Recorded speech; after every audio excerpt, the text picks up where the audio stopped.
Three, two, one, and we're live. Thanks again for tuning in to another episode of the Village Made podcast. My name is Mavel Himuli. And man, if this is your first time joining us, please consider subscribing to our YouTube channel. And if you're coming back again, thanks again for tuning in. Today, we got an exciting episode. We have, I want to say this is the first time that we have someone from out of state, actually, not even from Hawaii, not even from Utah, but he came, I mean, he's not only here to do the podcast, but he's here to do other business. And it just, it worked out that we're able to have him on. But man, today we have Rex Tiumalu.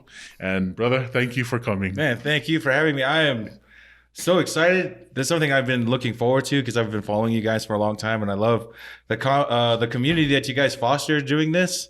And I'm really glad to have adjusted my flight to come here, man. I'm so excited, really excited, man. Thank you so much. No worries, man. Let's do this. Let's get into it. But first thing, let's go into your name. Who named you? The meaning of your names, and anything about your name, I guess, and your family's name. Yeah. So my full name is Rex Salaiva'a Tiumalu. Rex was the name of my mom's best friend back in Samoa. This is one of her good friends that she grew up with in church. So to, I guess, remember that friendship, named me Rex, and Alaiva'a is my grandfather's name, my mom's dad's name, Alaiva'a, and Tiumalu is my dad, and that's the most important part is your last name, and I rarely know my American Samoan side, so I try to carry that last name with me, even though I know very little about my dad's side. I always try to carry both with me. So that's the story of the three parts of my name. Does Tiumalu have a meaning, or is it just a name? Oh man, I think it's just a name, but no worries. No worries. If it does have a meaning, let me know. Or I guess you guys are gonna let me know in the comments. Yo, it means this. So what villages are your parents from? Okay, so my dad is from Whangatongo on American Samoa, and my mom is from Fungale and Vaimoso. Those are the villages that they represent. I've been there when I was a baby, so all I remember about Samoa is just my family being together, my grandparents. And American Samoa, all I remember from American Samoa is my grandfather and my dad, having a talk about me and my brother, being fire dancers because that's what my dad did. So that's my memories of Samoa. And my brother, who was another world champion fire dancer, he actually was the age, old enough to actually go back to Samoa and represent when he won for the first time.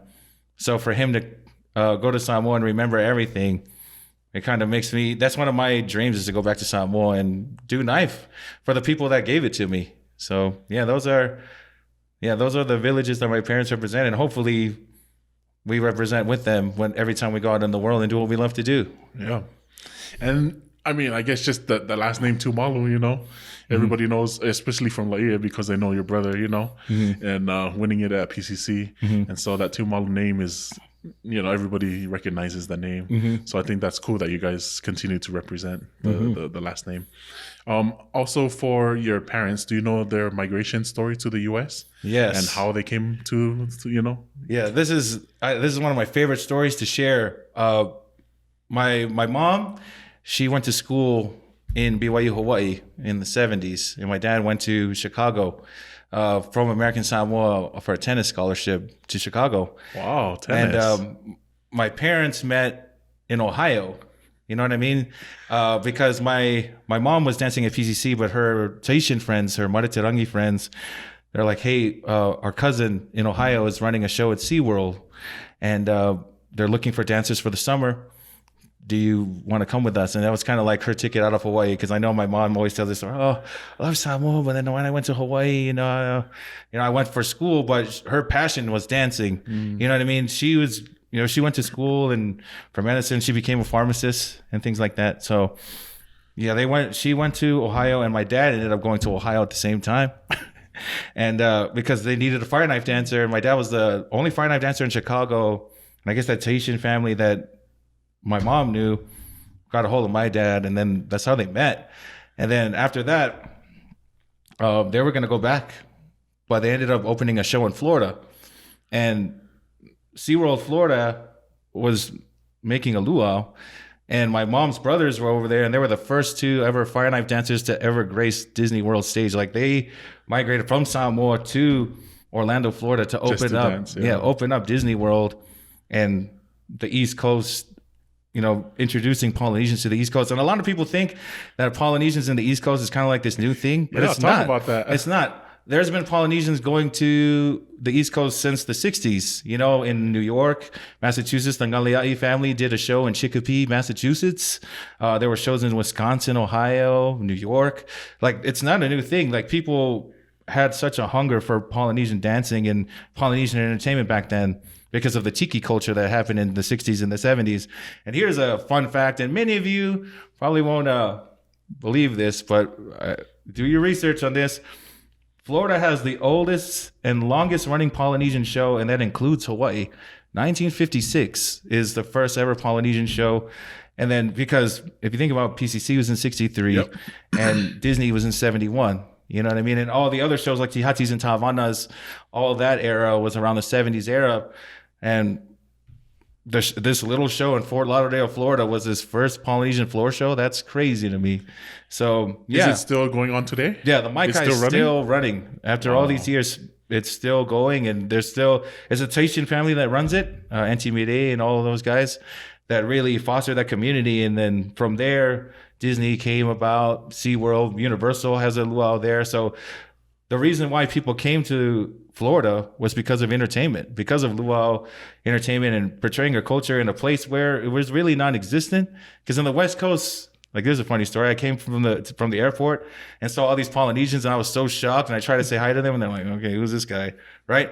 But because if you see a Polynesian in Florida and you never seen them before, it's a shocking thing, because that's that connection you feel like you have with them. And me, I don't really know anything else about my culture other than dancing. I'm not ashamed to say I don't know anything about my language or anything, but the Fireknife and dancing and what my parents and my aunts and uncles have built in Florida because of dancing is what keeps me rooted back home. I don't know if that was a long answer, but yeah. But I think for me, at least, that's culture enough, learning the dances, because that's the storytelling, that's how we pass on traditions and stories, and is through the dancing.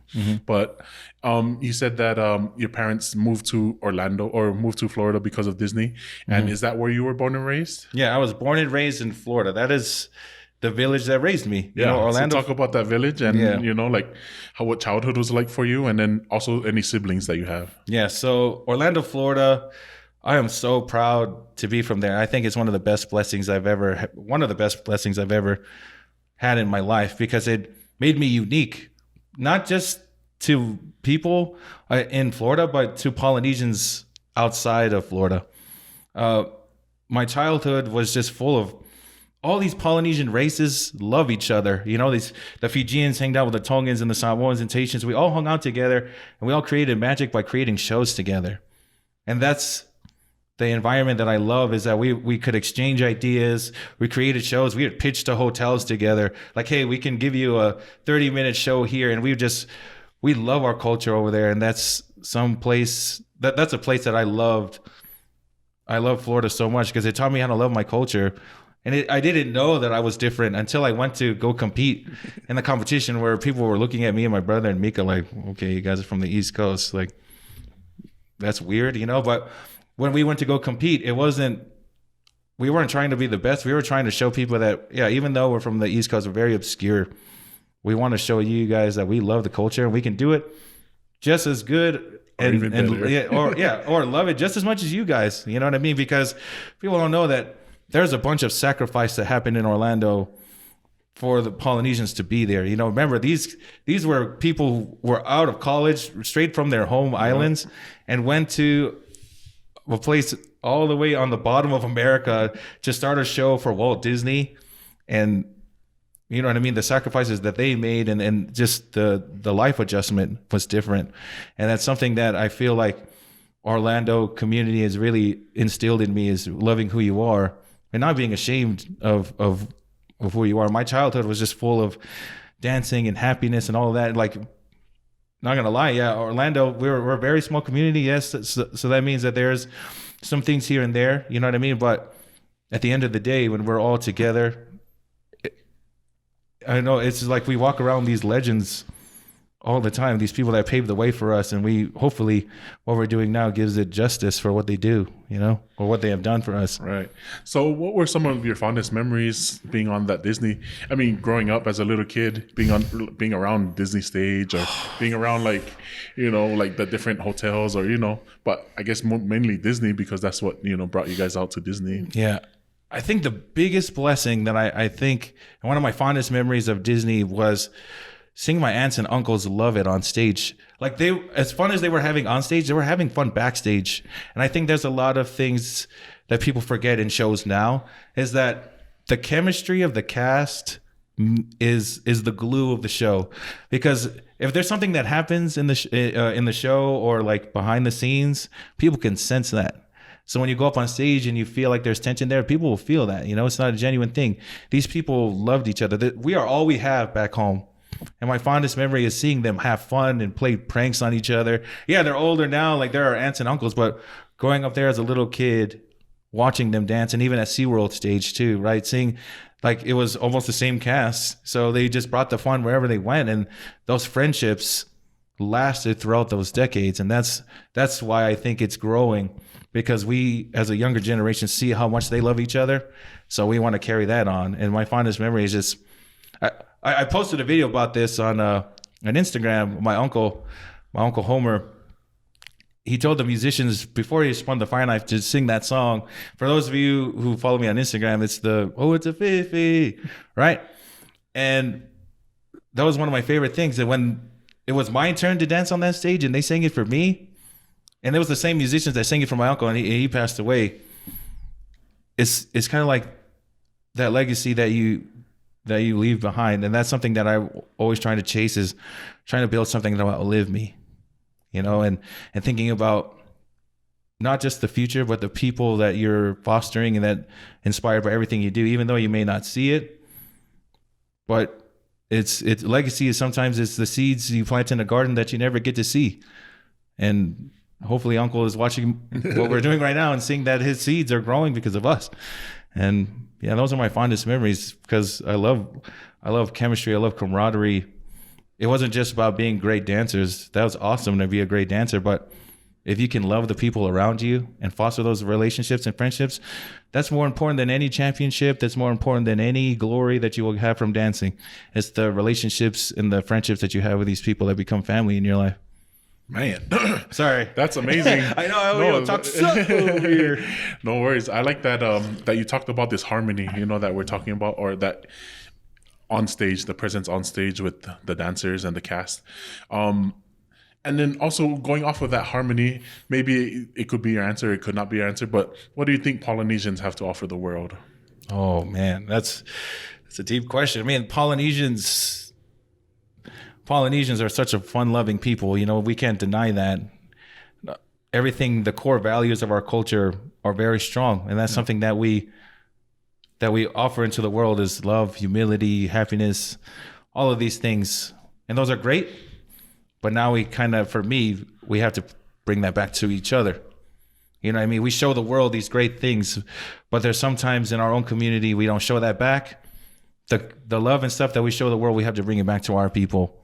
Polynesians have so much to offer. It's like, I love what you said. It's a privilege to be Polynesian. Yep. It is such a privilege, and it's such a blessing to be a Polynesian. For me, being Polynesian is what made me different, but it's what made me special and unique, because that's the only thing that I felt like mattered to me, or made me feel matter, like I mattered to people, was because I was Polynesian. I had this talent from a culture that I don't truly know.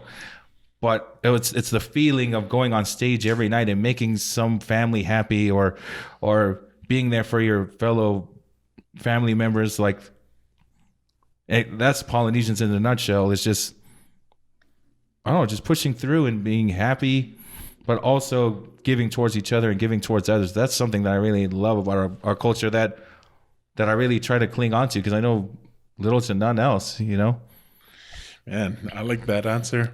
And then going off of what you were saying about bringing it back, to our, sometimes we don't show it within ourselves as Polynesians, but maybe for Polynesians sometimes, or what do you think we have to unlearn?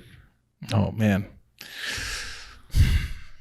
I mean, that's hard for me because the Polynesian community in Orlando and in Florida, it's just, I don't know, it was really, we're all about each other's success. We're committed to each other's success. And I think that's what we have to kind of bring all over the world as Polynesians, is that we have to be committed to each other's success. Yeah. We have to really love that other people are succeeding and use that as a tool to motivate each other instead of that crab mentality of pulling people down, right? Exactly. I think for us, we need to unlearn also to normalize these conversations that are hard to talk about, like depression, suicide, toxic masculinity. All of these things need to be normalized. You know, we have to have these conversations with our little ones. I'm not a father or anything, but it's just, we have to be open. We have to be, mana to me, mana gets this really bad rep sometimes, this word. Not a bad rep, but that definition of mana being like really strong, it's all about this. Yeah. It's not about being headstrong, it's about being heartstrong. That's the true meaning of mana to me, is that you can be a warrior but have all these nuances and complexities within your personality and within yourself. That's what makes a complete person. Like this is a Polynesian metaphor, like a coconut, right? Like you first see it and you're like, what is this huge thing, right? But inside and what it's used for, like the uses of it, and you can use it for so many things. You have to look at yourself like that. You have to look at yourself as not just one thing. Like for me, I don't want to just be known as just Fireknife dancer. I want to be known as somebody that cares about people, that wants to push the culture forward. You have to look at yourself and other people as they're more than their mistakes. Like, and that's something we need to unlearn too, is to not hold people by what they did in the past. Exactly. It's how they move on from it. You know what I mean? Because us, if we look at ourselves, we don't want people to look at us at our mistakes. On our worst day, anybody can be a villain, right? And on our worst day, but it's how we grow. It's how we grow and how we overcome things. Nobody is wholly good. And that's what people have to understand. Our Polynesian people understand is nobody's perfect, and we can't hold people to these high standards when we're not even meeting them ourselves. So we need to really sit down with each other and actually understand each other and then understand where we're coming from, because that's something that I learned in Orlando that I feel like shaped me as a person, that we actually do sit down with each other. Like these dramas or something, we do sit with each other. We do actually be like, hey, you hurt me, or I hurt you. Let's bring this together, because that's how the culture grows with everyone, is everybody just understands each other. We have to understand each other. And I think there's so many things for us to learn, but there's so many things for us to push forward as well. I like that, especially because there's room for growth. But then, like you said, we don't want to be considered, or we don't want to be known for our mistakes, you know? And so I feel like that's why it's important for us to find our identity. You know, the younger or the sooner you find your identity, then, you know, I don't want to be known as the mistakes that I've made, you know? Yeah. And because of that, probably because I didn't know who I was, you know, making those mistakes at the time. But so with the sacrifices that your parents have made to move to the US and their migration, and the person that you are today, would they be proud of the person that you are and who you've become today?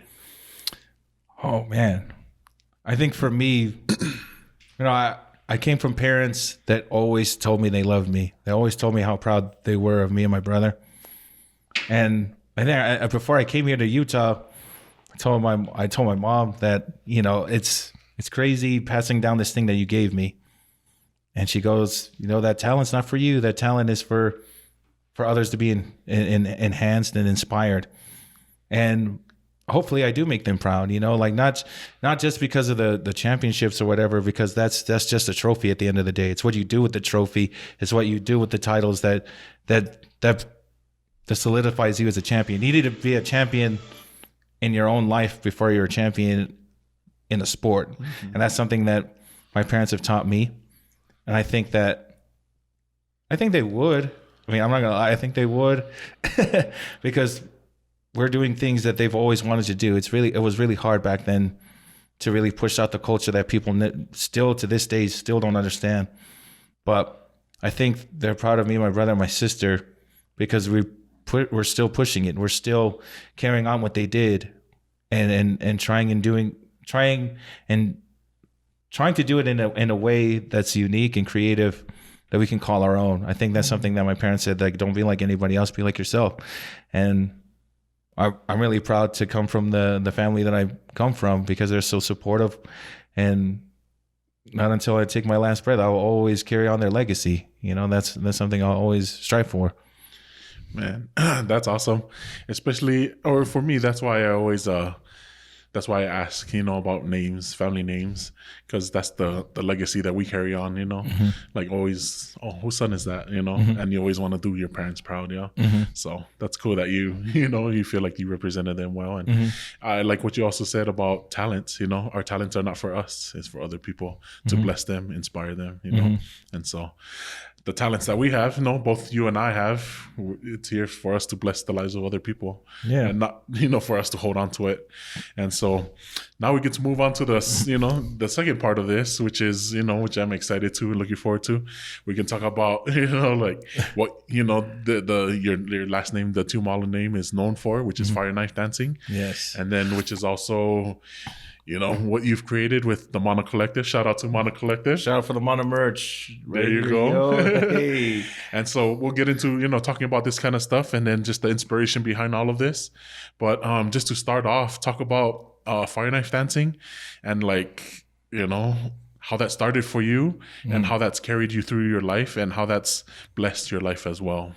Man, I think Fireknife is one of the craziest relationships I've had, I would say. I think it's the funniest things because it's created a bunch of great things, and it's also took me through a lot of tough times, because out of everything in my life, other than family, Fireknife and dancing have been the constant in my life that brought me constant joy. Because there are so many things. I think a lot of people try to separate work from life.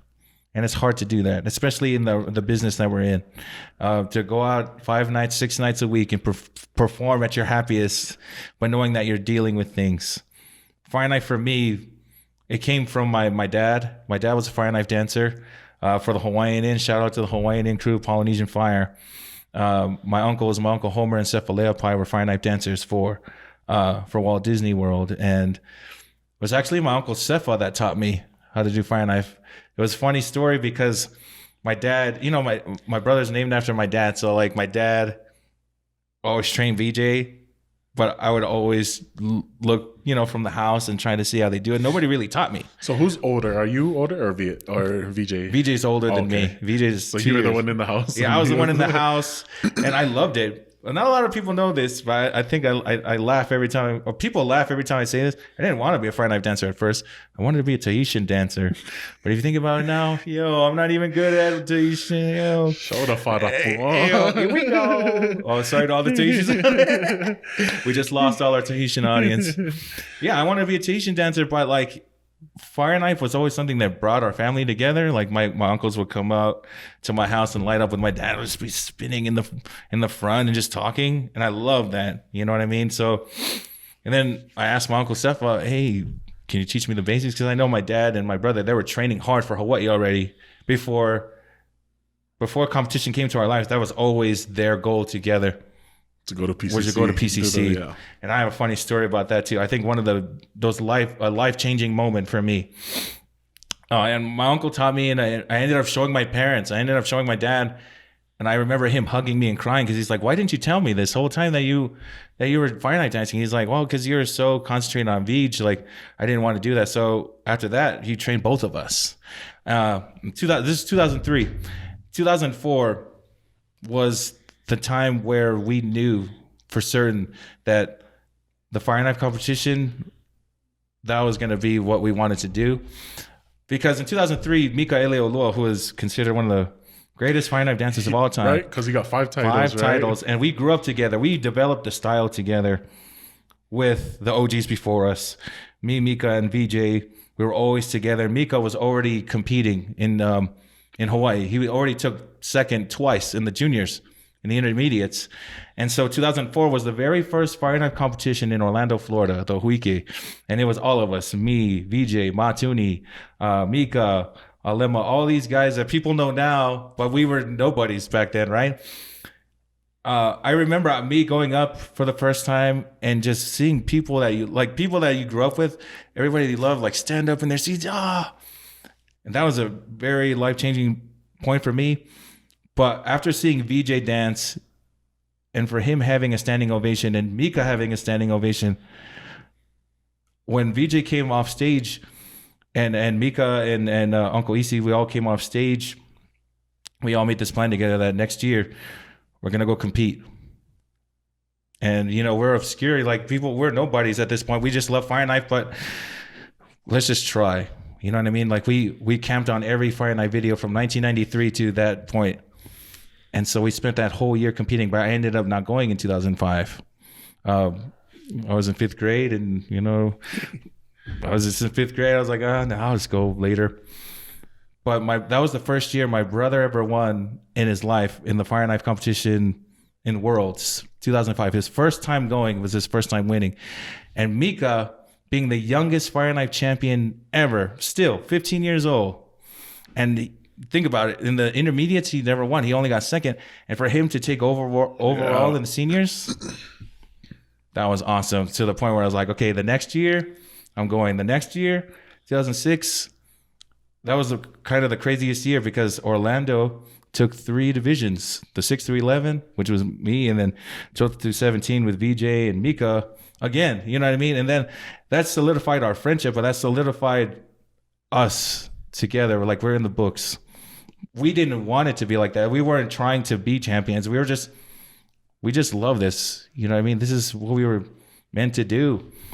And we spent most of our lives competing in California, in Hawaii, in Orlando, and that was the legacy that we created with each other. And Fireknife is one of the best blessings that happened to me, but it's also one of the biggest lessons that I like to share as well. I know it's probably getting long. Worry, yeah, sure. So there was a part of my life where I got too competitive, to the point where I just wanted to be the best. I wanted to be my brother. I wanted to be Mika. You know what I mean? I said that to their face, to the point where, I was winning competitions, but I was losing in life. And I think that's one of the biggest lessons I want to bring home is that when you're concentrating on being great at something, you can't ignore family and friends. You can't ignore the outside world that could possibly help you enhance that one goal that you're trying to do. So my whole life, I was just pushing away time with friends and family. Like, no, I want to be the best. I want to do this, to the point where it started to detriment me. That, I want these things, but it was empty because I wasn't a great boyfriend. I wasn't a great best friend, family member. That's when I realized that it's not about the title. It's about being a champion in your own life. And how are you going to overcome that? And it took years. I think I was 18 and it took all that time to rebuild these relationships that I kind of kicked to the side because I just wanted to be the best at something. Because not a lot of people knew this about me and VJ, but we were bullied a lot. We were bullied a lot because we loved Fireknife more than anything. Who were you bullied by? Was it other Polynesians or was it like people from the outside? People from the outside, some Polynesians as well. Because even though we were loving people, but they're like, man, that's all you guys ever do. But if you think about it, that's the only thing that made me feel like I belong somewhere. And to this day, sometimes I feel like that. Like I'm here because of Fireknife. You know what I mean? And and we were bullied, and so Fireknife was that way for us to show the world, like, hey, we want to be loved, man. And it came from wanting to win to wanting to represent for the hometown. Like all of that was being lost when I made the decision, like, I just want to be the best. And that's not the road to go to. The road to go to is embracing everyone and embracing everyone's visions and love and friendship, because nobody wants to be alone and nobody wants to feel alone. I remember winning in 2012 and feeling so lonely because I was like, wow, I got my goal, but I don't have anybody to hang out with anymore. Like nobody wants to call me, because all I said when people call me, I mean, like, no, I got to train. No, I got to go light up. No, I got to do this. It kind of made people think that was more important. Your talent is to share with others. It's not for you. So Fireknife is not, I realized Fireknife is not for me. It's for me to pass it down. And there's people after me. And I'm starting to realize that now. I'm getting older. There's people after me that are aiming for the greatness that I try to achieve for. And I want to be the foster and telling them to do it the right way. And I go down the path that I went. So yeah, Fireknife is the best blessing of my life. And it took me all over the world. We can get into that later as well. So yeah, I know that was really long. You guys are probably going to edit that. But No worries. yeah, Fireknife is the best thing that ever happened to me. Yeah, and just going off of, because this is a passion, right, for you guys, or you and your brother, but it's a passion turned into like your lifestyle, which is also turned into like how you guys make your living now. Can you also talk about what we just kind of talked about before this? Like there's actually money in this. There's actually a way for you to turn your passions into like your lifestyle, which is also like paying for you to live, or make a living out of it. Yeah. And so, can you talk about that? Yeah, man. This is something that people hear all the time, but I feel like they don't apply it in their lives. Yeah. Live your passion, live the life that you want to live. I'm not saying Fireknife dancing is easy and getting into performing arts is easy. It's not. But there is money in this. Like my house is paid off because of all these things happened because of Disney and because of all these great things. There is, like, if you love something very much, you will always find a way to monetize it. I know that sounds really like cliche, but you can really monetize your passion. Like you can really, like I have friends that are in the West Coast where they dance just to dance for competition or like dance just to go practice, but there's no end goal. There's an end goal to all of this. You're not just learning this art for nothing. And I think that's something that Disney has done, Universal, Tihatis, PCC, Chiefs Luau. Like they give opportunities to people who love this art form. And I think that's something that I want to touch on too, is that I wish the Polynesian performing arts was just as respected as like reggae music or as in fashion, right? Because that's like what you said, that keeps our stories alive, and that's the culture that we bring to the audience, to the masses. That's what they think of us as. So why don't we come together and kind of strip away all the artifice, all of that stuff, and give them the raw nature of who we are within those dances? You know what I mean? So the money and the passion comes first, the money comes after. If you have to be content and you have to love it just as much as you do what am I going to say? You have to love it, like just like if you're doing it for free, you have to have the same passion of it as you're doing it for free as you are getting paid for it. Money, yeah. So yeah, you're not going to enjoy the money you're getting from it if you don't even like what you're doing. And I know this is a hard thing to hear, but I tell this to everybody because it's an entrepreneurial mindset to be a freelance financer. For us, it's a career because of Disney and all of that. But it's okay to be uncomfortable. It's okay to just sacrifice things and go straight for your dreams. You know what I mean? Nobody wants to be locked down. Nobody wants to live a life where they have to clock in and work for somebody else's dream. You have to be your own person.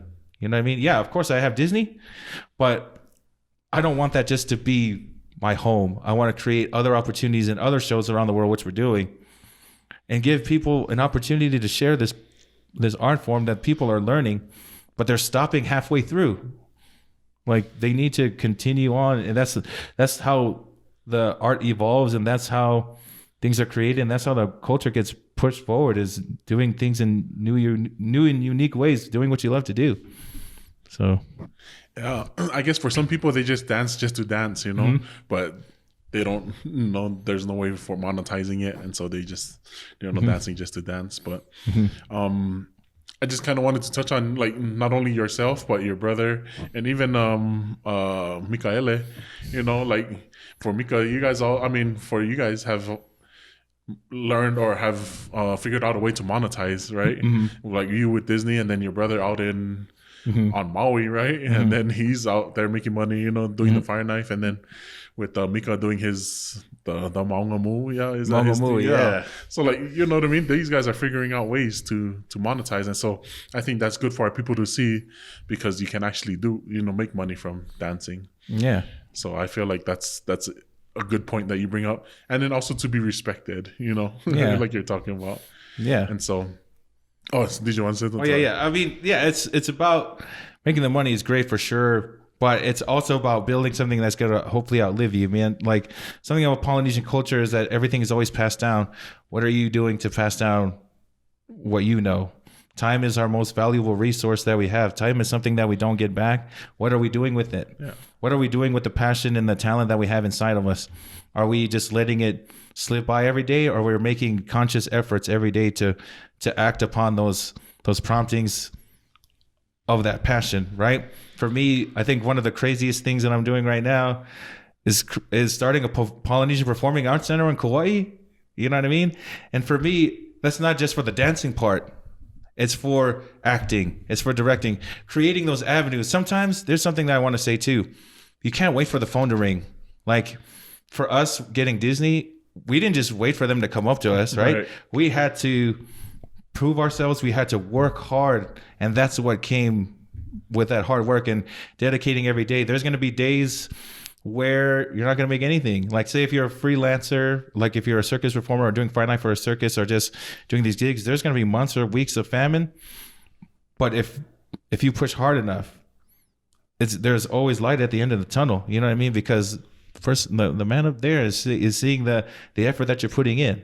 You know what I mean? So you can't always chase being a champion. You can't always chase the glory. You have to chase the passion. You have to chase making people better. I think that's something that people forget, is that if your business, if that's the only thing it does is make money, then it's not really a great business. Your business has to make a change in other ways. So, you know what I mean? It has to be profitable, not only just monetizing wise, but is it fulfilling you and fulfilling your soul at the same time? And just like you mentioned, you know, you've been chasing this title for so long, and then once you got that title, you said you felt empty, right? Mm-hmm. And that it wasn't fulfilling for you. And something that I always say is like everyone sees the shine, but no one sees the grind, you know? Everybody, there's always some kind of shine, like whether it's, you know, the money or whether it's the house or whether it's the cars, that's always the shine, you know? But nobody sees the work behind, you know, that took for you to get what you have, you know? And so that's, you know, something that I always say, and that I always, you know, try to live by is like, there's a process, you know, trust the process. Yeah, there is. And then keep working, you know what I mean? It's hard work, just like you said. And then, so let's kind of get into what you're talking about on Kauai, you know, with the art center or the center that you're trying to create there. Talk about this film that you're directing, that you wrote, and then also talk about the Mana Collective and what that is, and then also just what you got going on with, you know, just your life is busy right now. Oh, my life is all over the place. The Performing Arts Center is a Mana Collective Polynesian Performing Arts Center that we're trying to do in Kauai. I chose Kauai because when I went there to judge a competition in the Fireknife competition in Kauai, it was called the Burnout Suicide Competition. That everything that they were doing, they weren't doing it for money. All the money was going to a suicide fund in Hawaii to help, help people who were struggling with mental illness. And there's a community that's fostered over there. There's so much talent there, but there was really nobody to foster it all. You know what I mean? There's like, you would think that Hawaii being Hawaii, like there would be groups everywhere popping up here and there, but we don't just want to create a group. We want to foster a community. That we don't want to just teach you dances like Fireknife and Taishan drumming and all of that. We want to teach you how to act. We want to teach you how to direct things, write your own stories, Pacific stories told by Pacific people. Yep. This is fostering a new generation that's opening up their eyes of, like, you can't, like what I said, like you have to create your own opportunities. So let's give these kids the tool. They live in such an amazing place. Let's give them the passion. Well, we can't give them passion. They have to develop that on their own. But let's give them the tools, and whatever they do with those tools, it's totally up to them. So that's pretty much what we're creating when it comes to the Performing Arts Center. But something I'm very passionate about, and a lot of people see me post about this, is the Inner Battle short film. Yeah, talk about that. The Inner Battle short film. It's a Fireknife film, but it's not a Fireknife documentary. Because there's a lot of those. There's a lot of Fireknife documentaries. There's a lot of like, this is the history of Fireknife. This is who does it, and that's it. It's kind of taking what you know and flipping it and using it in a way that's never been done before. This is a very personal piece for me. because the inner battle is exactly what it sounds like. It's talking about Tawa, right? His name's Tawa, and he's going through a battle within himself. He is kind of like what I've been with in my whole life is all this built up, anxiety and pressure. Because my first time I ever won, I was 11 years old. You know what I mean? And so keeping that pressure from the family you come from, your brother, and this whole community that's like looking at you and seeing if you fail or not, like, and they're pinpointing that. And so it's talking about, like, if you don't address these problems now, it will follow you until you're older, and it will go into everything that you try to do, your relationships, your friendships, your family. So that's kind of like the synopsis of Inner Battle. But the reason why Inner Battle is the way it is because I went through my own stint with depression and wanting to commit suicide. And I was almost successful, And it's not until I got that second chance where I realized that I love Fireknife and I need to use it in a way that'll help people's life. I can't just entertain them anymore. I have to educate them, but I also have to inspire them. So Inner Battle is not just talking about depression and suicide. Yeah, that's the biggest message. But it's also, when you watch this movie, for you to look at yourself from the inside out and be like, well, I'm not a Fireknife dancer, but how can I ignite that flame within me to become a better person? So Inner Battle, we're shooting it in October. Hopefully Hawaii lifts the pandemic rules. But Inner Battle is such a personal story, because I feel like I have to relive that one more time. I have to relive the anxiety and all of that to finally move on from it, because I know that I hopefully, like, the main goal, like, I don't care about the money or whatever. I care about it leaving an impact on somebody. Like that, if anything else, that's the impact that I want to leave on people. That's the legacy I want to leave behind, is if Tawa can overcome struggle, I can too. And using Fireknife in a way where it's always said that Fireknife is not a storytelling dance, because if you think about it, Hawaiian dancing, Tahitian dancing, all of those dances tell a story, but Fireknife has never. It's more of a personal thing. It's more of that's how that person interprets Fireknife. But we're going back to what Fireknife was created for, the war dance, yeah. The war dance. But we're not just going against each other in the movie, like the demon versus Tawa, but it's showing the art form, like showcasing the new and the old, but doing it in a storytelling way where it hits you more emotionally. We don't want you to be just wowed by how great we're spinning and how great the choreography is. That's not the point. The point is for you to look at this art and be like, I never thought of it that way, or I never thought of life that way. So that's Inner Battle coming up. And for Mana Collective, before you get into to Mana, when can we expect to see this film coming out, the short film, okay. Inner Battle? Yeah, so June 2021 is the release date of the Inner Battle short film. We're kind of in talks with people right now to see how we're going to stream it out. But we're shooting this year, and summer next year we should be done with posts and be out to the masses. And I'm really excited for people to see it. I'm very excited for people I want people to come out different than when they came in. So that hopefully that's the time we're aiming for. So sorry. And then can I also ask about just like when you, I guess, coming out of that the suicide that you attempted, is that how this story came about, or how did you come out with the story or wanting to write this story? Yeah, so it was a couple weeks after the whole recovery process, me coming out of the hospital and just thinking, I remember my mom saying that, you love Fireknife dancing. Why don't you use it for something different, for a purpose, dancing with a purpose? And this whole short film just came in one huge lump in the backstage at Lion King.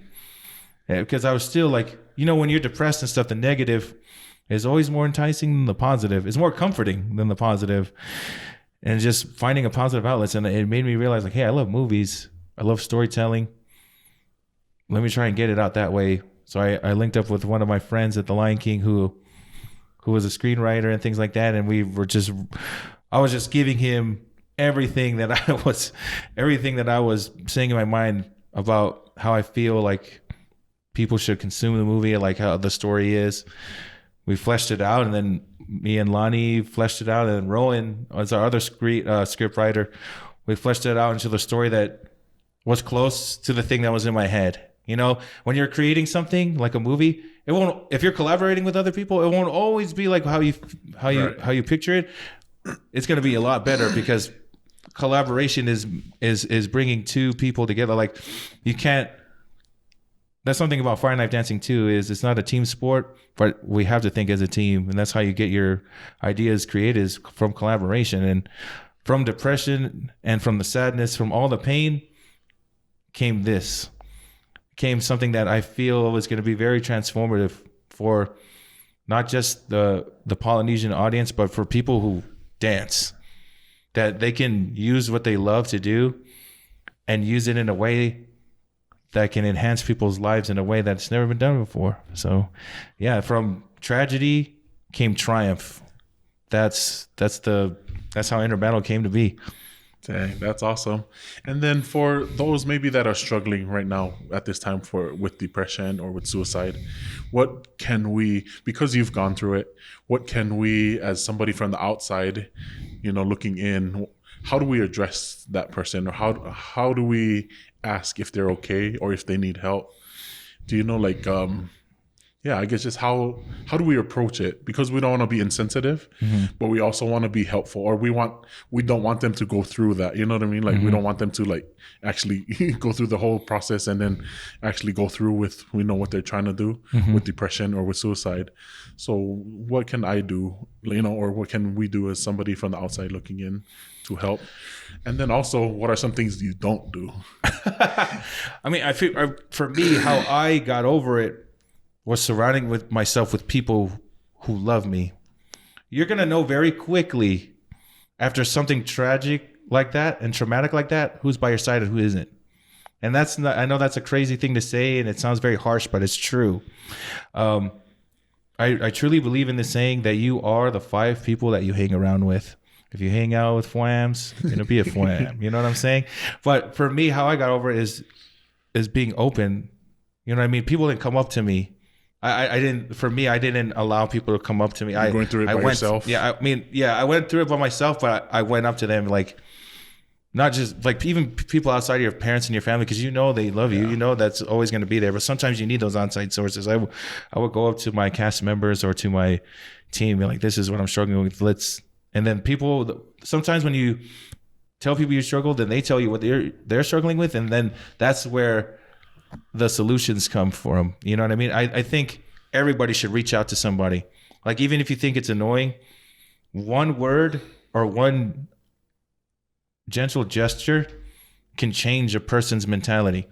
I wish before I decided to do what I did, I wish there was somebody there to tell me not to do it, because I was so scared. And this is for Polynesian males out there that are dealing with this. It is okay to be weak. It is okay to feel emotion. And that's something I was scared to do, because people see me as this awesome guy that accomplished all these great things. And then if I go out and hey, I'm struggling with this, in my mind, I was like, well, I don't want people to think of me that way. But we have to throw that out. You have to ask for help. You know what I mean? Heavenly Father didn't put us on this earth to fail. That's why he put people in our lives. That's why he gives us the tools to hopefully bring us back to the people that we're supposed to be.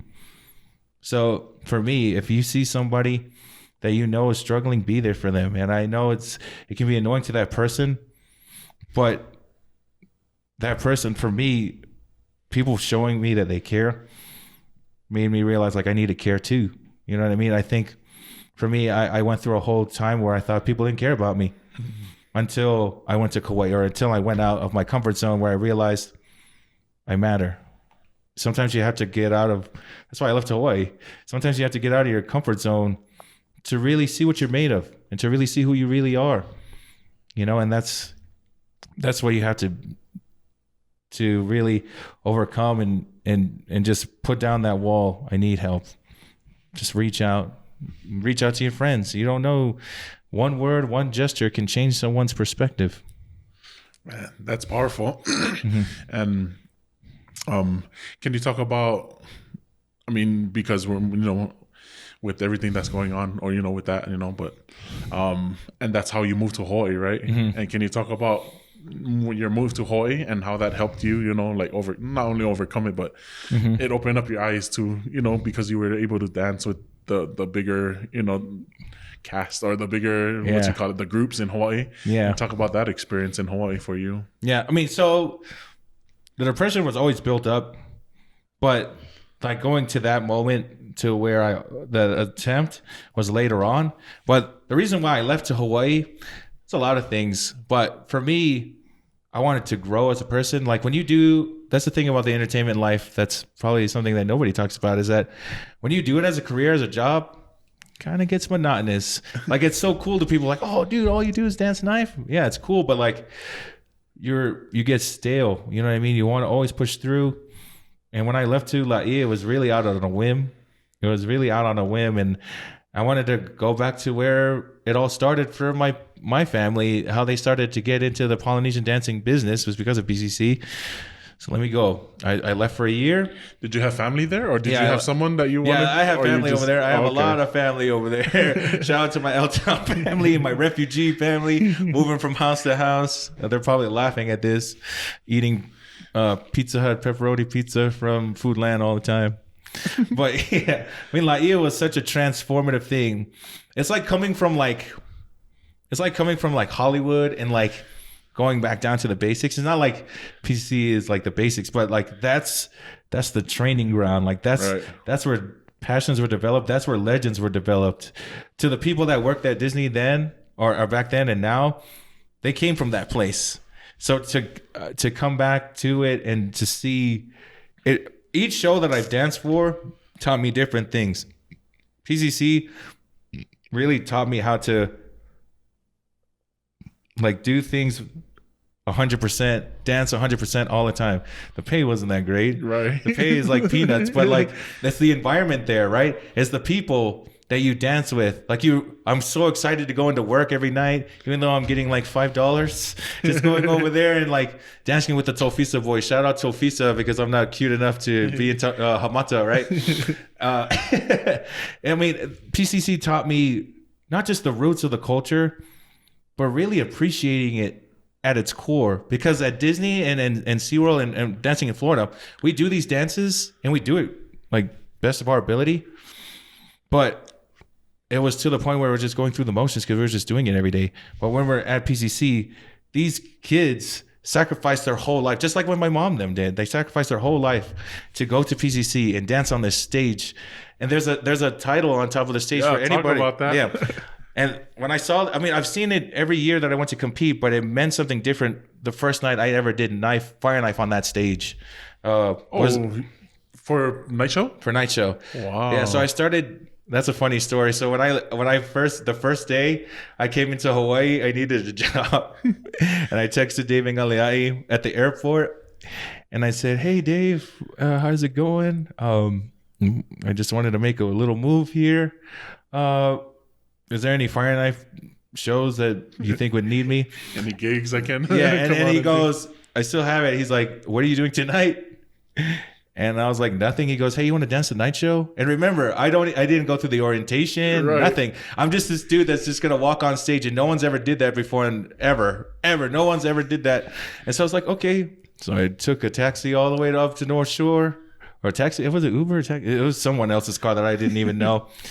I went up there, and at PCC, you see this sign that says, "Through this tunnel passes the best dancers in all Polynesia," right? And I think that is very true. You know what I mean? It's not, if you dance at Disney, that doesn't make you a great dancer. If you dance at all these big shows, it doesn't make you a great dancer. Yeah, you're dancing on these great stages, but it's what you do with it, and it's the platform that it gives you, what you do with the platform, right? And so when I went over there, like only the OGs knew who I was. Like only people that are really deep into Fireknife knew who I was. And I remember in the lineup area where people like we get all the lineup for the show and stuff like that, and they're like, David goes, "Hey, you guys have a new Fireknife dancer tonight. We have Rex Tiumalu here," and I'm like, "Hey," and people don't know who I am. Like only the fire dancers like, "Oh, what?" And these guys are like, "Okay, who's this flam, right?" And I don't know, dancing on that night show stage, I think that was the first time I ever cried, like just standing there on stage, because that's where it started it off for my mom, for my aunts and my uncles, and to finally. I've always been a part of shows that have great legacies, but that was the one that I always dreamt of, because Mana is my favorite Polynesian Culture Center productions. I know there's a lot of Horizons enthusiasts out there, but Mana is my favorite. And to be on that stage where like Chief Sielu, Chief So'otufanga, Boyd Lauano, was it Ed Pula, all these guys. Give you the... Yeah, give me all those guys. Yo, malo. Ed Pula, all those guys. The Mental Monday. Yeah, I mean, to be on that stage and to stand in front of those, because I never made the finals. You know what I mean? I made semifinals. My brother was always on that stage because he made finals. To finally be on that stage and be like, wow, this is a dream come true, man. And I think those are one of those, every Fireknife dancer has those kind of performances where they do tricks and stuff they never usually do, and they just bust it out and you land all of them, and then you never land them ever again. Right. That's exactly what happened that night. From the first night to the last night I did night show, my whole brain transformed because of just being there and even dancing for Chief Luau. Chief Luau taught me how to build the brotherhood, and to like Chief is that type of person where he expects 100% from you all the time. Doesn't care if you're sick, doesn't care whatever, because it's about what you make them feel. That's what Chiefs Luau taught me, you know, and those guys are awesome. All the Laie boys. PCC taught me that. Chiefs Luau taught me that. And then Tihatis, you know. Tihatis is like the cream of the crop when it comes to Polynesian dancing entertainment. Like every hero that I know came from that stage, and then Tihatis taught me more about the business. Disney did too, but like it was more about like gelling with the people, and you know what I mean, and you dance with people that dance differently than you, so it's all about like gelling with them, because the other two shows were like give it all you got, doesn't matter, but Tihatis is like this is formal, you know what I mean, this is how you carry yourself, this is a professional luau show, and that's what it taught me. So like Hawaii gave me all these tools. So when I came back to Lion King and when I came back to luau, I had a lot more tools. And I think that's the biggest lesson, is that sometimes you have to leave where you're comfortable and leave your home, even if it's for a year or for a couple of months, to really show you what you're lacking. I lacked the passion after a while when I first came. And so my last night at night show, when I got to stand in the middle again, I was like, I'm excited to go back because I'm coming back a new person. And I got to experience, I feel like I lived a whole dancer's career, like a whole dancer's dream. Because you dance in all the different productions, right? Yeah, from there to SeaWorld, Universal. Like, you have to really jump out of where you're comfortable in to really succeed in life, is to really be with people and be with people who are better than you. You really have to be with people who are better than me. I mean, better than you. Like, here's a funny story too. Like PCC, I wanted to go work in the Samoan village, but it was so full, and they're like, "Oh, all right, the only villages that are open is Tahiti and Tonga." All right, let me work in Tonga. I mean, I worked in Tahiti too, but like I learned. People don't know this about me, but I love Tongan dancing. Maybe just a little bit more than I love Fireknife, man. I love Tongan dancing, you know? So, yeah, Hawaii was such a transformative experience for me. When you were in Hawaii, did Mika already move down to Hawaii? Yeah, Mika moved to Hawaii 2009 was when he left. Oh, okay. So he left really early in our like career together. Because we only spent, like, people know we were always together, but if you think about it in retrospect, we only spent 3 or 4 years together to create what we have now. But Mika's always been there, and then VJ moved 2017. Okay. And I just came back from Hawaii. So I came back from Hawaii and he was already leaving. So, yeah, I think for me, when they're not there anymore, you know, so I don't have my two brothers with me to kind of like scold me and mold me and... it made me realize how important a team is in your life. Like you need people in your life to help you grow and succeed. You can't do anything by yourself. Even the Wana Collective too with Lonnie, like you have to really surround yourself with people that love the things that you do. And now with them being on and me being at home by myself, I mean, me and Tuni are there, but me and Tuni, like we're probably the two Fireknife dancers that are representing right now in Orlando, but we were always different, you know what I mean? Because he wasn't with us, you know, during our time climbing up. So now us knowing that we have a big responsibility in our hands, and I think me and Tuni are now coming together and just like, okay, VJ and Mika are gone. Let's make sure like the Florida Polynesian community of dance continues even after they're gone. Dang, that's powerful, you know, to have to not only think about it, but also to live it, you know, living out the legacy that you want. Can you talk about, so now we're talking about the Mana Collective, what you guys are up to or what it is. And then you had mentioned being in business or, you know, like doing stuff with Lonnie, and then just talking about how that came about and then what she does or what you guys do, you know what I mean? And then also the other film project that you're working on. Oh, yes, yes. Mana Collective came out of this pandemic. You know what I mean? This pandemic has really kind of showed you what are you doing with your time, like we said earlier. And the thing about Lonnie's dad and my dad and mom, they danced at the Hawaiian Inn together in the early 90s.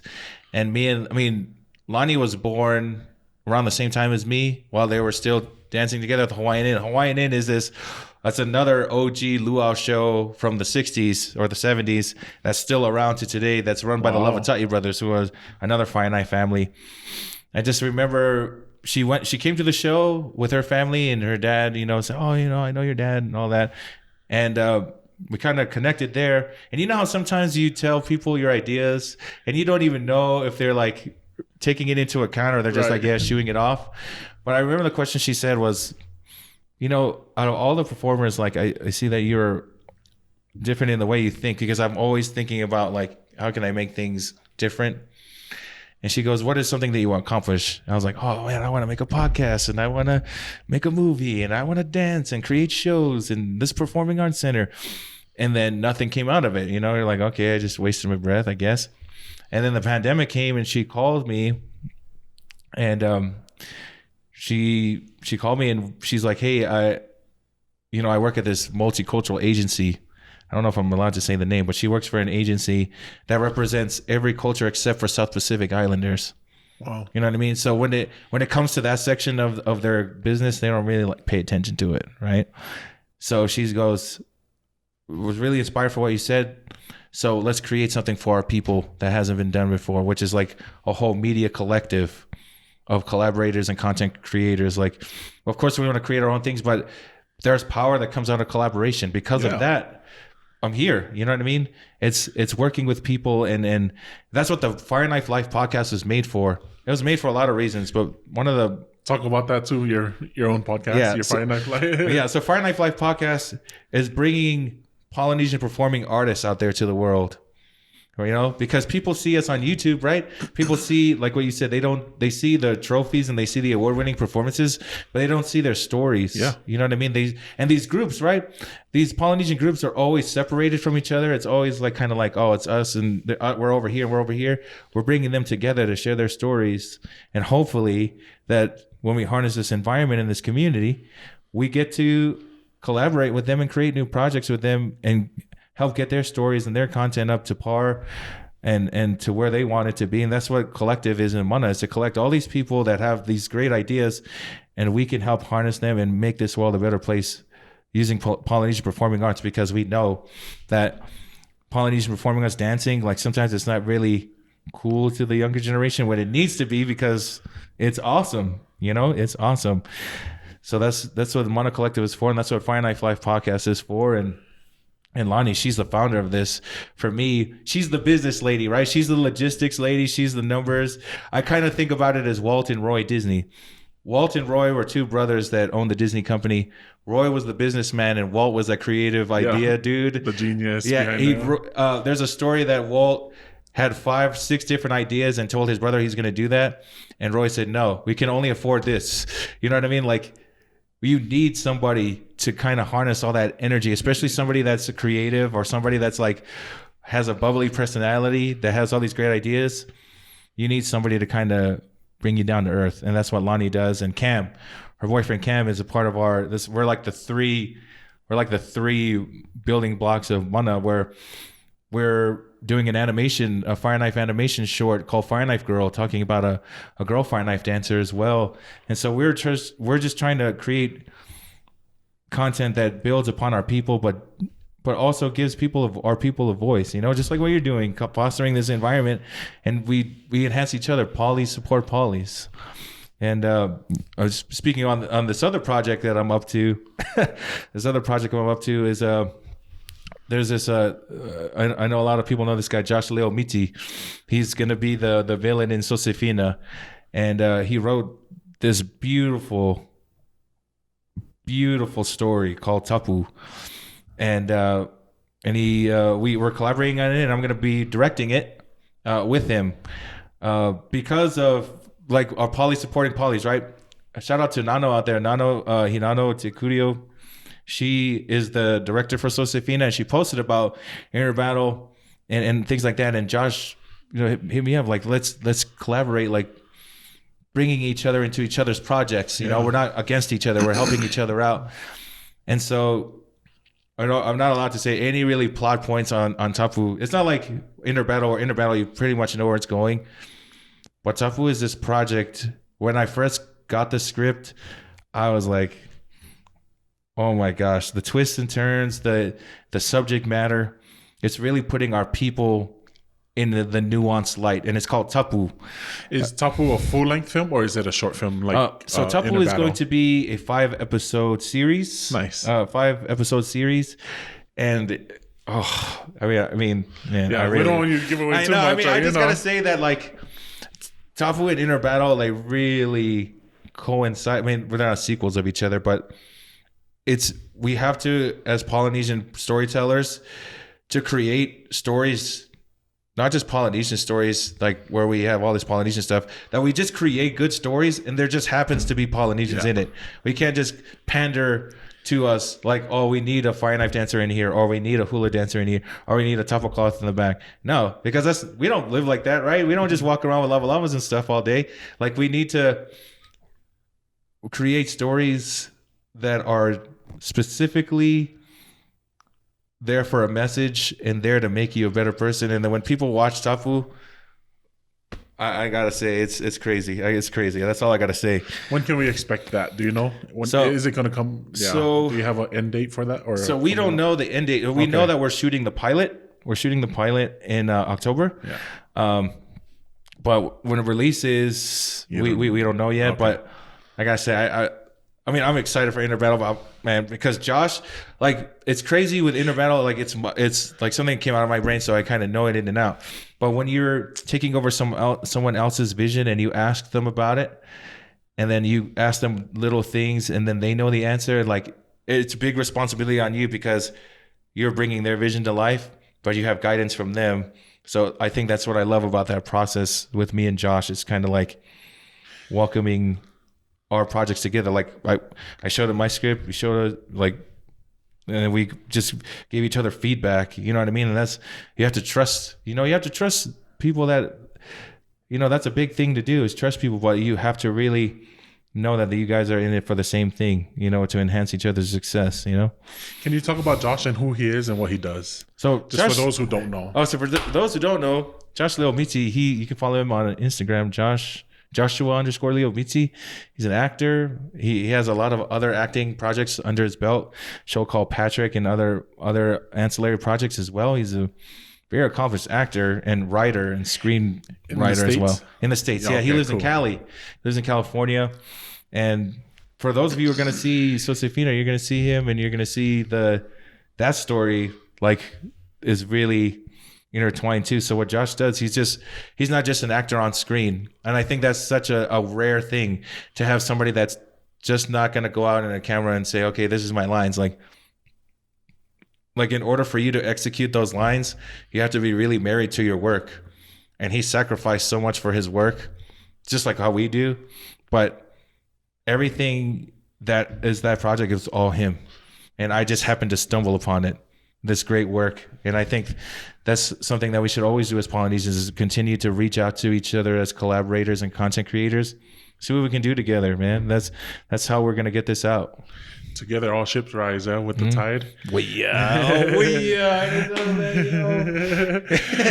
But I feel like, that's kind of something that we're trying to do, is like, poly supporting polys, we just, or Pacific Islanders supporting, other Pacific Islanders, whether it's content creators or whether it's businesses, just like you said, that we all trying to help each other, support each other. Yeah. And at the end of the day, we all win. Yeah. And so I think for, just with you talking about, like with writing and also being an actor with Josh, yeah? Mm-hmm. Okay. Like, it just shows that we as Polynesians aren't just like what people, see us in the media as football players, right? Mm-hmm. We are creatives, we also have ideas. We also are actors. We also are, and I think for me, or at least for me, like with Polynesians, like acting is not natural, or it's because we know how to entertain people, right? We're like friendly people. We know how to like, and so with acting, it should be like something that comes natural for us, Mm-hmm. And so we're slowly seeing more Polynesians coming up in like with the, with actors, you know what I mean? And so there's like Sala Baker. I don't know if you know Sala, but he's also an actor in California and Hollywood and stuff, mm-hmm. and with Josh. And so slowly, I think we're seeing more people coming up as, content creators, like mm-hmm. writers, directors like yourself, And so I just feel like it's more relatable now to the youth, to the younger generation coming up. It's like, oh, he's doing that, so I can do that too. You know what I mean? Or like, mm-hmm. it's more relatable in the sense that like, oh, if he can do it, mm-hmm. Rex is doing it, so why not me? Yeah. And so I mean, and it takes me back to like when we were kids. And we would go to every movie The Rock was in just because he's Polynesian. Right. Even if the movie wasn't that great, right? We just go because we're supporting each other. And that's how you relate. Like, oh, he's Samoan, so you know what I mean? Like, oh, he's Polynesian. Like, and so he's relatable. Yeah, I would love for there to be like a whole star-studded Polynesian cast.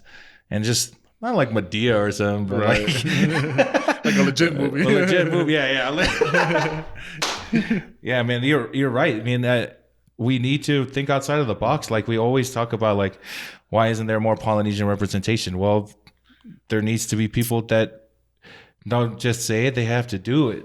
You know what I mean? For me, I'm not a great actor. I don't even pretend to be, but in order for there to be a change in the world, you gotta have to be the change. Right. You have to affect change. You have to you gotta be ready to. It's like what a Fireknife dancer does. Like you go out there and you're risking your life, but you're going to come out of it either scarred or perfect, but you don't know the outcome. You just have to trust what you're going to do on stage, Yeah. Man, that's beautiful that you kind of touched on that. Maybe we'll save that for the end, but we'll end on that note. You know what I mean? But no, yeah, I just kind of wanted to touch on also like where can people find your podcast? Where can people follow you for the Inner Battle, the film, mm-hmm. and then where with I don't know if you already created social media for. Tapu. Yeah. So yeah, where can we find all those different mm-hmm. things for you? Oh man. So for most of the Fireknife Life stuff, you can pretty much go on the Mana Collective on Instagram. And then Rexy Tiumalu, you can go on my page. If that's where we on Rexy Tiumalu, we kind of put the flyers for whoever's next on our podcast. And Fireknife Life podcast, you can find us on the Anchor app, Spotify, Apple, anywhere you can get your podcasts. There it is. You know what I mean? And yeah, it's one of those things where you like if you have time to hear like a whole hour, it's just very long and loose, and you have to really like be inspired. I mean, not be inspired, but like get ready to laugh and stuff, because that's just kind of like you get to see Polynesian entertainment business people just have a good time. So you can find us there. And then for Tapu, we only have one post for Tapu right now, but we will keep you guys posted on everything that comes with Tapu. But with Inner Battle, you can follow us on the Mana Collective page on Facebook and Instagram.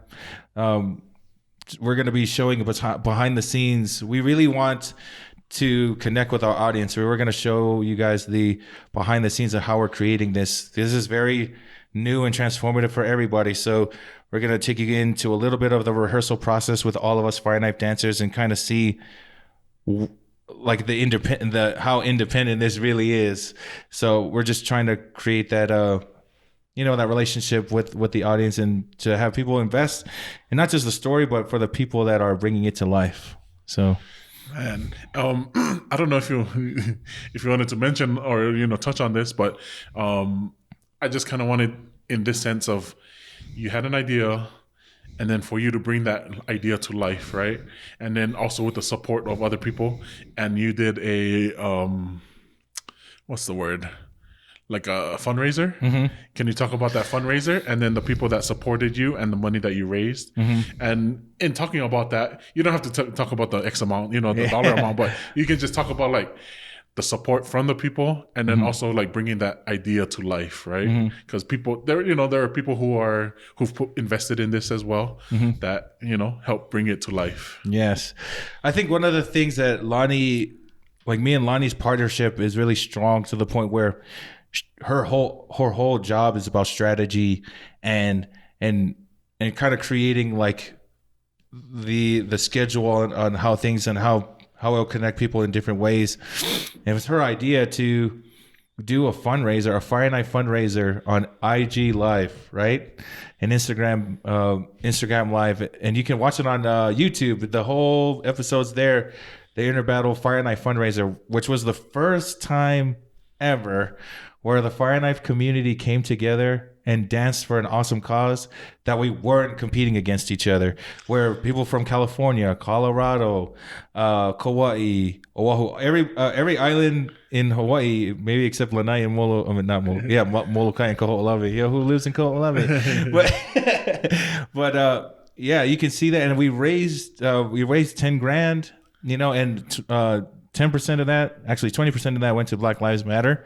And then we also had a really awesome donation from the Walt Disney Company that since I've been there for a long time, they've been really supportive of me and my brother and the culture and the Fireknife of what it's brought to Disney World. You know what I mean? Not just for Festival of the Lion King, but the Luau, and they really love our culture. So they saw what we were doing and donated as well. So to have all these people back these projects makes us realize that what we're doing means something to somebody. Sometimes you'll let something out in the world and you don't know how it's going to be received. But if people believe in it, you have to believe in it twice as hard, because there's times when you're creating these things. There's times where we were creating the podcast and stuff, and like our first couple episodes didn't do so well. We're like, okay, should we just quit? But we didn't. You know what I mean? You even though you plant the seed, doesn't mean the seed's gonna grow right there. You know what I mean? You have to really stick with it. You have to really stick with your dreams and what you believe in, and not let anybody tell you what you can and cannot do. Because once you let someone else tell you and detriment you, and you believe it, then you're gonna really cut out all your progress. You have to really truly believe in your project, from the bad times to the good times. And that's what business is, and that's what life is. Life is not it's not like this. It's ups and downs, peaks and valleys. So you have to think of everything that you put out there like that. So yeah. And I think that's powerful, and I think that people need to hear that, that when you have a dream or you have a goal in mind, there's people who are going to support, right? There's going to be the haters as well. Then at the end of the day, there's still going to be more people that are supporting than people that are hating. And then there's always going to be, like some ways for you to accomplish that. And so I think that's kind of like where, with what you're showing, what you're doing, is that, you can accomplish whatever you put your mind to. And today I posted on Instagram too that if your if your purpose or your passion, if your purpose doesn't like push you to do something or to get going, then it's just a plan, It's just a plan being written out, and but at the end of the day, you found your purpose, and then you found a way to accomplish it. So Congrats on that. But I think just to end all of this, just want to talk about the fire, how we talked about the double meaning of the fire. And like, you can either come out of it or you're going to get eaten up by it. But yeah, can you talk about that? And I think that's a powerful note to end on. Yeah. Man, for me, fire is very transformative. Not just the element itself, it's what created our islands, but it also destroys in its path to create new things, like the lava flow. For me, Fireknife is just a tool or just a weapon unless you use it for something greater than yourself. If you think about it, Fireknife dancers manipulate the flame in a way that it doesn't touch us anymore. We're not scared of fire, which in turn in your own life, if you're not a Fireknife dancer, the more you face your fears, the less you're going to fear them. Think about that in your own life. We all are basically Fireknife dancers where let's manipulate the flame in our own lives where we can still feel the heat, but it won't touch us. You know what I mean? It's really that decision that you make every day to win. Inner battle, the film the biggest lesson from it is that we never truly recover from the trauma, but it's the little decisions we make every day to overcome everything that we go through. We're here in life to be more than what we came here as. We are already coming from a perfect person, and the goal is to not be perfect, but to strive to be one.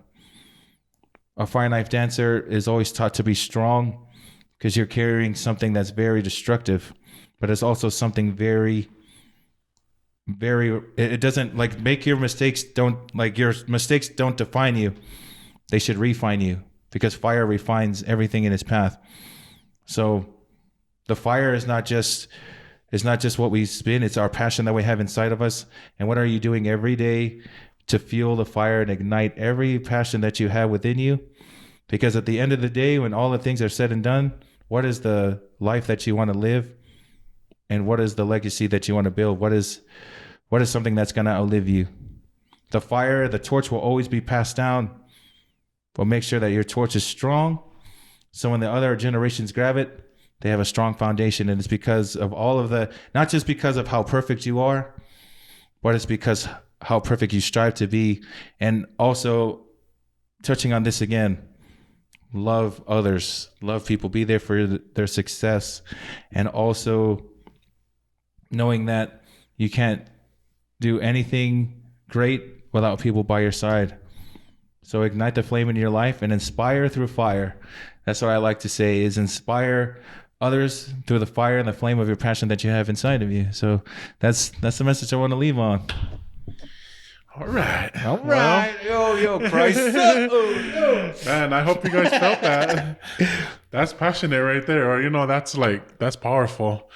And so at this time, we're going to move all this aside. Rex is going to spin the knife for us. Here we go. Where's the stick? No, just kidding. But I wish we could. I should have asked you. Oh, you should have brought your own stick. But no, just kidding. Forgot my knife at the hotel, man. Sorry about that, man. No, you're good.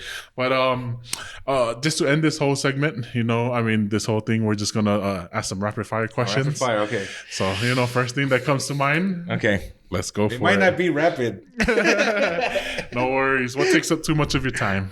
Okay. Well, I ain't got nothing to do. Just go to In-N-Out because there's no In-N-Out in Florida.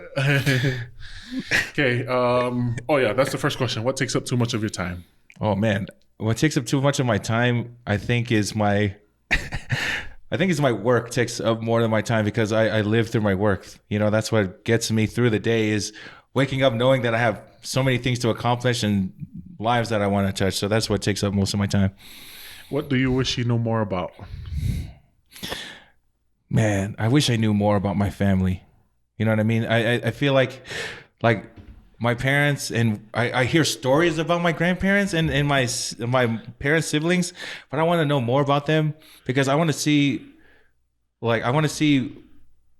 what they have. Do I carry that with me too? That's what I want to know more of. What or who inspires you? Oh man, The Who. The Who. I mean, the people who inspire me are, I think I thought about this. I think the person that inspires me the most out of everyone in my life is my mom and my dad, my mom and my dad, because they showed me that they created a life doing what they love to do without doing the 9 to 5, without doing all this thing. They followed their passion, and what they did inspired me to be like, I don't want to work for anybody else. I want to be my own person. And they touched so many other people's lives for what they did, and that's something I want to pass on. So that's what inspires me. What are some things you had to unlearn? Oh man, I had to unlearn not blocking people from life, and also like I had to unlearn that I'm not always right. Yeah, that's something that every Polynesian person or every person, like, we're so entitled to our opinions that sometimes like just listening to another person and like understanding them, that makes you change. Like, oh, maybe I'm not right. Maybe I'm not like, that probably makes your opinion a better rounded or well-rounded opinion. Or humbling yourself at the end of the day. Maybe that's harder to say, but yeah. What's your favorite book? My favorite book. My favorite book right now that I've read is called The Ula Life. It's a very inspirational, motivational book that one of my leaders at Disney showed me, because he owns his own business, and that book is very transformative in a way that, like, a business is not just a business. Like, the more you grow in life, you grow in other aspects. So that's what it showed me. I love that book. I forgot who the author was. Oh, yo. If you could spend a day with someone dead or alive to pick their brains, who would it be? This is gonna sound funny, but Jim Henson. Jim Henson is somebody that I've always inspired to be. Who is that? Jim Henson. For somebody, I know a lot of people are gonna laugh, but Jim Henson, he's the creator of the Muppets, and I love puppetry, and that's something that when I went into Disney that I learned puppetry. But he wasn't just a puppeteer. He created technologies and stories. He wasn't just a puppet dude. Like, he thought of stories, and he thought of things that were so creative, and when it came to technology and how to enhance it on screen, like, I would love to pick his brain to see how he pushed through everything, just because people only knew him as the puppet dude. He did more than that, you know? It's cool that he started maybe just with the puppets, but he grew to more, much more than just the puppets. Yeah. What's special about the place you grew up? Man, what's special about the place I grew up? I think the most special part about it is that my backyard is Disney World and Universal and SeaWorld. Like, that was the best environment to grow up in, because, I never heard this in in Orlando before. I'm bored. Never hear that. Because, this is something about Hawaii that makes me laugh. This is for all my Hau'ula friends. So when I moved to Florida, from Florida to Hawaii, Florida, when we had nothing to do, we went to Disney or we went to Universal. Right. On Sundays, there's nothing to do in Laie, right? And so I asked my cousin, "Hey, you want to do something fun tonight?" "Oh, what?" "Oh, let's go to the 7-Eleven in Hau'ula." Oh my, this is what you guys do for fun, just sit out here. But yeah, that's what's special, is that, like, there's always something to do, and there's always inspiration on every corner is in Orlando. What have you only recently formed an opinion about? Dang. I don't know. I think people, when they hear that, they want me to do a political answer, but I'm not a very political person. But an opinion on. Oh, I've had a strong opinion about non-Polynesians doing Polynesian, like, groups and stuff, because there was always an argument there, and I think I'm one of the biggest. Talk about it. I think I'm one of the biggest defenders of them, because if you think in the Fireknife community, there's so many non-Samoans that do Fireknife that are enhancing the sport in a way that it's never been done before, like the Japanese. Talk about the champion, like the Tahitian, right? Yeah, the Tahitian champion, Joseph Carusto, Hale Motuapuaka, who is a Tongan. Right.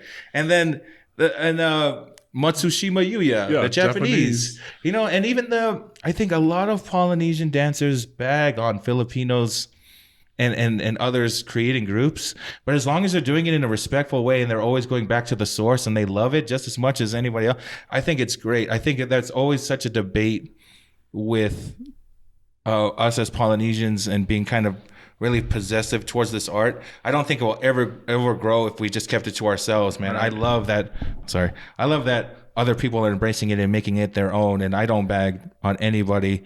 Like there's this group that I love and that I've helped do their sasa and hula and stuff all the way up in New York, and they're all Filipino. Wow. Island Inspirations, New York. Like they love the culture. And so I went up there to help them because they love it. I love it too. Like let's make sure that it goes to a wider audience and make sure that everybody appreciates it, no matter where your blood comes from. I like that. What's the luckiest thing that's happened to you? The luckiest thing that happened to me. I think the luckiest thing that ever happened to me, this is so funny, and I know I said this a million times, but being born in the family that I was born into.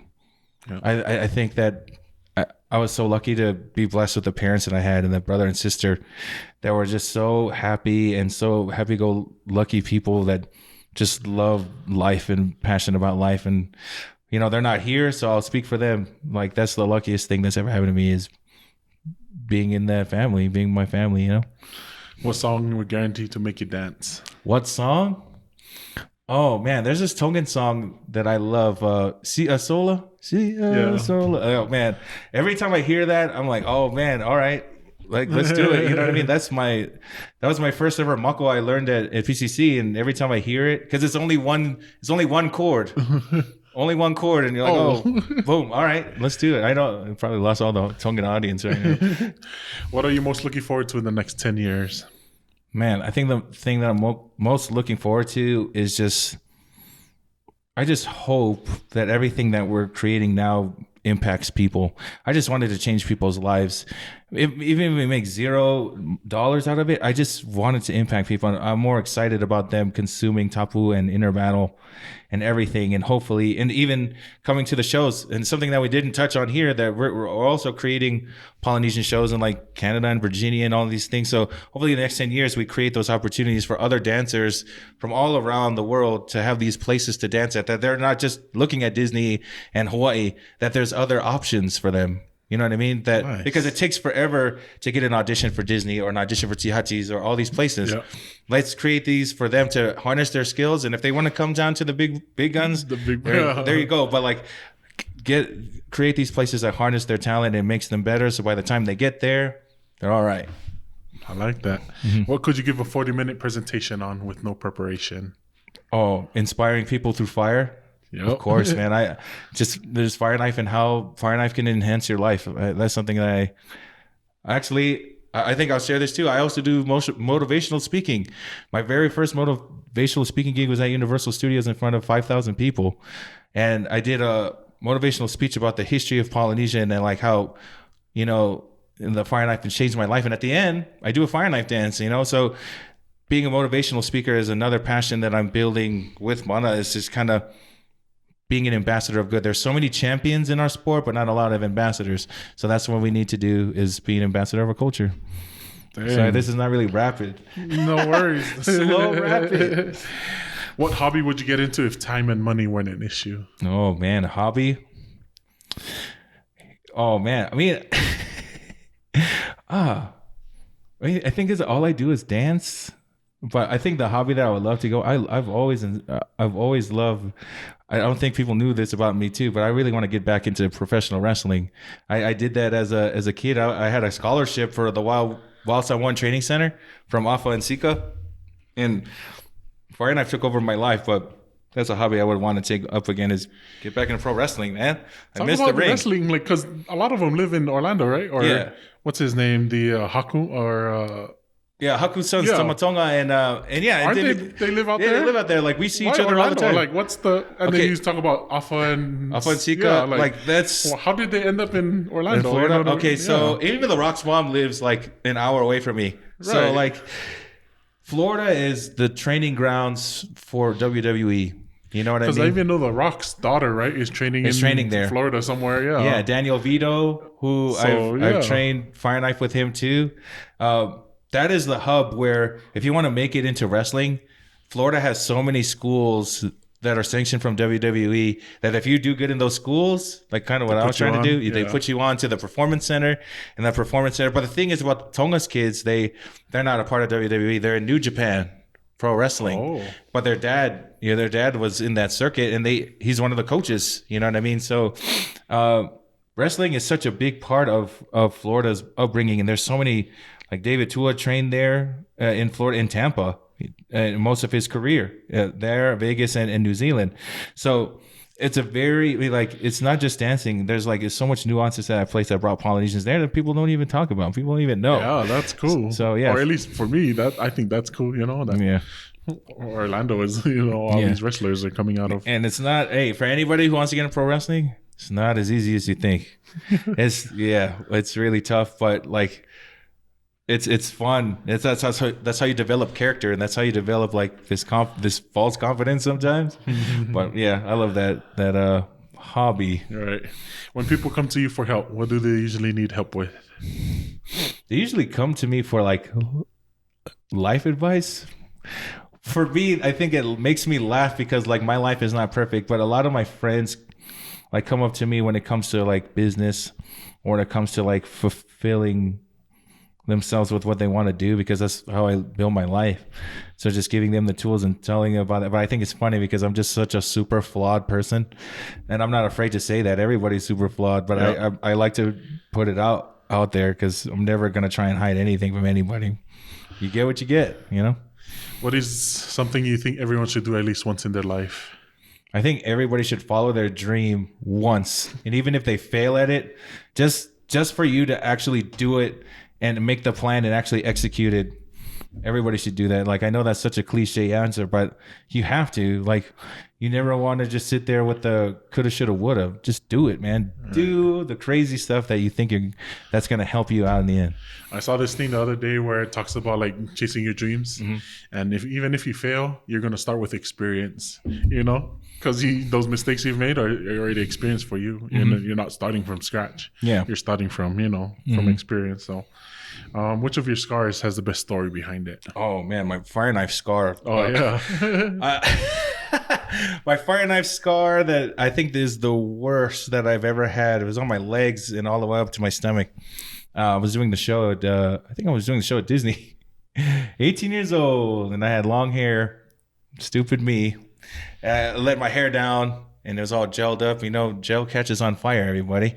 So when I put the Fireknife over here, my hair caught on fire, but then it dripped. My whole fire was dripping down my body, down to my legs. So I looked like the Human Torch, and I dropped the knife and I ran to the lake in the back, and it just that's the worst. And when I came out, I kind of looked like Frankenstein because I was all black. But when people saw me catch on fire, people were like, "Yeah!" They thought it was part of the show. But little do they know, I was dying. But yeah, that is the worst score. What helps you live in the moment? Concentration. I mean, you have to really be at one with your mind. I think that's something that people focus, it's good to focus on the future, but when you focus on the now, it makes everything more important. It makes more sense. If you always live in the future, you're never going to embrace the present, and you're never going to learn from your past. So yeah, just be there. Just be there and be present, Final question. If you could get back to your village, how or what would you do? In Samoa or in Orlando? Up to you. You can do both if you want. No, what was the question again? If you could give back to your village. If I could give back? Yeah. Oh, yes, man. What would you do, or how would you do it? Man, I'll go back to Samoa with this, because Orlando, I'm always, being on this, I'm giving back to them, sharing their stories, sharing that they're not going to be forgotten, right? Everything that they build is not going to mean nothing. I think I'm already doing that fine. But for Samoa, my dad was one of the first people to learn from Freddie Leituli, who was the OG. The OG. He made it. Yeah. He wasn't like Johnny Wood and Kui Lee and all these people that were actually his students. He was just like me, that little kid that saw all these people. And not a lot of people know this too, but Freddie Leituli, he made the slap dance. He invented the slap dance. So he was learning that and all of that. And so I want to give back to American Samoa, man. They created Fireknife, and that family, the Leituli family, created that for me and my brother to go out into the world and showcase this art that doesn't belong to us. We got to remember that everything that we do doesn't belong to us. Heavenly Father gave us these talents and these skills, not for us. Like we always say, it's for others to embrace. Yes. I want to go back to my dad's village and even Samoa, where my mom's side is, and show them like, I love this island, I love this culture, even though I know little to nothing about it, but this art form is what brings me back to Samoa. Like, I really want to, because we know, like, me and my brother, we were in the Samoan news, and we were in Hawaii. We're like, what? How do these people know? But like, I want to go back there and tell them thank you and show them, like, I'm not showing you Fireknife to show off. I'm showing you, like, this is what it gave to me. Here, like, have it back. Like, for me, I think this is the biggest announcement, is that I don't want to continue to compete. I think next year will be my last year competing and retiring from it. I think I've never said that, and I want to do it here, because when you win, right? When you have that first taste of winning, that's all you want to chase. For me, I don't want to chase the win. I want to chase the impact. I want to chase the creativity and harnessing the next generation, because I was that little kid that was hungry, and the people that were moving out, those are the people I look up to. I want to be a hero to somebody, and that's where I want to go. Like, my goal in 2 years, or maybe next year, is to compete in all the competitions, 7 competitions my last time, and let my brother and them go compete, because for me, I did what I had to do. You know, I did it all, and I want to give, my way of giving back is to step back and let the new generation come, and I just want to foster them and create these opportunities like these shows. Because if they have a stage to dance on, they have a stage to dance on every night. So when they go to competition, it's like being in another show. So that's what I want to be remembered for, is giving these people the opportunity to grow as champions, and they don't even know it. Just like what we did. We had no idea what we were doing when we were doing it. So let's create that next generation of champions by me stepping back. Amen. Mm-hmm. Well, my brother, I appreciate the time. Again, thank you for sharing your story, allowing me to share your story. And, you know, for everyone out there, I hope you felt the passion, you know, and that the Fireknife, you know, is more than just the knife with fire, you know. It's something that's transformative. It's something that, you know, empowers you. And so, again, I appreciate the time. And well, go ahead and shout out your merch. Where can we find Mana merch? Like, man, or is it still in the works? It's still in the works. Okay. This is the first hat and shirt that we're producing right now. Shout out to Tosh Lavatai. She has a lot of awesome artwork out there right now. She's helping us a lot with our clothing line. So hopefully soon we'll have all of this. This kind of like, stay tuned. So hopefully you guys like what you're seeing. So you guys can hit us up. And man, I just want to say thank you to you and over there. That, I mean, this is out of all the this is gonna sound hilarious because I'm gonna be on other podcasts, but out of all the podcasts, I was more excited to be on this one because you guys have created a community and fostered such an amazing audience. And from the very first episode I saw of this, I knew I wanted to be a part of it. And thank you for having me. And I'm just really honored. I was very nervous, but it's just like talking to an old friend. And for sure, I'm very grateful for you, man. Thank you so much. Yeah, no problem, man. Thank you. I appreciate the time. Well, I think we also got some other things coming up, so stay tuned. You know, we got a collaboration in the works, so stay tuned for that. But again, check out merch. Stay tuned for his merch, the Mana Collective, and then also check out mine's, the Village Made Podcast at c4designs.com. And man, just go out and be great. And then being great, you're going to represent your village. And this is what it's about. It's village made, right? Here we go. All right.